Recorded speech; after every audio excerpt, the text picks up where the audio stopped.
ये अब जान लेते हैं कि खबरों के दम पर किन स्टॉक सेक्टर्स में रहेगा एक्शन एंड ऑफ कोर्स जिन कंपनियों ने नतीजे कल पेश किए हैं बाजार बंद होने के बाद उनकी पूरी एनालिसिस लेकर अरमान जुड़ चुके हैं। अरमान, मॉर्निंग। बताइए सबसे पहले तो तिमाही नतीजे कैसे रहे? जी, तिमाही नतीजों में सबसे पहले दालमिया भारत पर ध्यान रखिएगा, क्योंकि वहां पर अगर आप नतीजे देखेंगे तो जो हमारे अनुमान से थोड़े कमजोर नतीजे आए हैं। आय में लगभग आपको 15% की बढ़ोतरी दिखेगी, पर मार्जिन्स में जैसा कि सब में देखा गया है यहाँ पे कटौती देखी गई है। 22% से घटकर लगभग 13% के आसपास आते हुए दिखे हैं। कंपनी ने 4 रुपए प्रति शेयर का डिविडेंड भी दिया है। M&M फाइनेंस जो हमारा अनुमान था उससे कमजोर नतीजे आए हैं। NII तो लगभग 0.3% बढ़े हैं, बट अगर आप निम्स देखेंगे QOQ 8.2% से घटकर 7.5% पर आए हैं।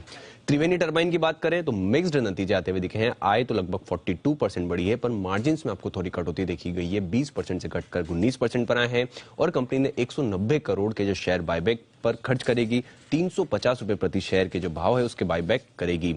नेलकास्ट नतीजे बढ़िया हैं। आय लगभग 38% बढ़ी है, मार्जिन 6% से बढ़कर 8% पर आते हुए दिखे हैं।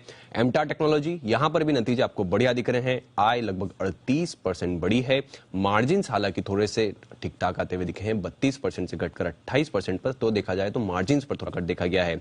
UFO मूवीज यहां पर भी अगर आप नतीजे देखेंगे तो जो लॉस है वो घटकर आया है। आय 312% बढ़कर आई है और अगर आप बात करेंगे घाटे की तो घाटा 28 करोड़ से घटकर 9 करोड़ पर आता हुआ दिखा है। आंध्रा पेपर नतीजे बढ़िया हैं।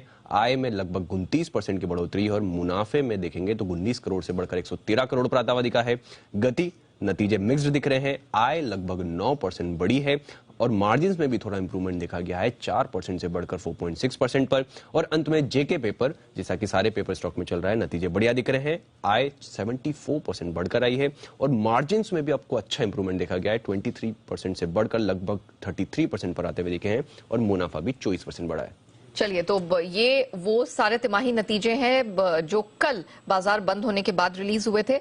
अरमान, आज के लिए महत्वपूर्ण ट्रिगर्स और स्टॉक्स एंड न्यूज की लिस्ट क्या कहती है? जी, आज भी नतीजे हैं जिसमें निफ्टी में आपको HDFC Limited, Hero MotoCorp, Adani Enterprises जैसी कंपनी उनके नतीजे आते हुए दिखेंगे। F&O में Amara Raja Batteries, Coromandel, HPCL, Rain Industries, SRF और वोडाफोन आइडिया जैसी कंपनी है जिनके नतीजे आएंगे। आज जो हमारी FM है वो कमर्शियल कॉल माइंस ऑक्शन का जो 6th राउंड है वो लॉन्च करती हुई दिखेंगी। RBI MPC की जो एडिशनल बैठक है वो भी होने वाली है। पिरामल फार्मा पर ध्यान रखिएगा, क्योंकि जो इनका ट्रांसफर ऑफ शेयर्स होंगे T ग्रुप से अब ये B ग्रुप में आ जाएंगे। SP अपैरल्स जहां पे अगर आप बात करेंगे इनका जो बायबैक है वो आज से शुरू हो जाएगा। कुछ स्टॉक्स में एक्स डेट है डिविडेंड्स में, जिसमें Dabur India, Coforge, Laurus Lab, Navin Fluorine और अपोलो ट्राइकोट ट्यूब्स जैसे स्टॉक है जहां पर आपको एक्स डेट्स होती हुई दिखेगी। और कुछ ग्लोबल नहीं, आपको IPO की कई सारी अपडेट्स हैं, जिसमें अगर आप बात करेंगे ग्लोबल हेल्थ की अगर बात करेंगे, आज से खुल रहा है IPO। प्राइस बैंड जो है उसका 319 से 336 का है और कंपनी ने एंकर बुक के जरिए 662 करोड़ जुटाए हैं। वहीं बिकाजी फूड्स का इंटरनेशनल का भी IPO आज से खुल रहा है। वहां पर जो इश्यू प्राइस है, वहां पर अगर प्राइस बैंड की बात करेंगे 285 से 300 रुपए का है और कंपनी ने 262 करोड़ रुपए एंकर बुक के जरिए हैं और उसमें आपको नोमुरा, ब्लैक रॉक, गोल्डमैन जैसे नाम दिखेंगे जो एंकर बुक में आए हैं। DCX सिस्टम जिनका IPO खत्म हो चुका है और IPO को बढ़िया सब्सक्रिप्शन मिलता हुआ दिखा है, लगभग 70 गुना बढ़ता हुआ दिखा है, जिसमें रिटेल की कैटेगरी लगभग 62 गुना और NII अगर आप देखेंगे वो 44 टाइम्स। और अंत में फ्यूजन माइक्रो फाइनेंस जिसका कल पहला दिन था, पहले दिन लगभग सुस्त रिस्पॉन्स मिलता हुआ दिखा है, लगभग 12% बढ़ा है। रिटेल का हिस्सा 14%, NII का 23%।